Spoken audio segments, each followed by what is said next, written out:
दरम्यान सोलापुरात 80.2 मिलीमीटर पावसाची नोंद झालेली आहे। जिल्ह्यामध्ये झालेल्या मुसळधार पावसामुळे गणेश पेठ आणि मंगळवार बाजारामध्ये कमरेपर्यंत पाणी साचलं होतं। या साचलेल्या पाण्याचा वाहतुकीला सुद्धा फटका बसलेला आहे। अनेक ठिकाणी घरांमध्ये पाणी शिरल्यामुळे नागरिक हैराण झाले। जोरदार पावसामुळे काही वेळ सोलापूरकरांचं जीवन हे विस्कळीत झाल्याचंही पाहायला मिळालं। सोलापूरमध्ये आपण पाहतोय कशा पद्धतीने मुसळधार पाऊस झाला आणि त्यानंतर अनेक भागांमध्ये पाणीच पाणी असल्याचंही पाहायला मिळतंय। अनेक नागरिकांच्या घरातही पाणी शिरलेलं आहे।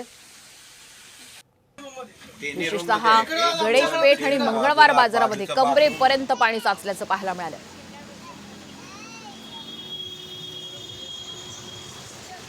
त्यामुळे वाहनधारकांना आपण या दृश्यांच्या माध्यमातून पाहू शकतो अतिशय कसरत करत खरं तर प्रवास करावा लागतोय।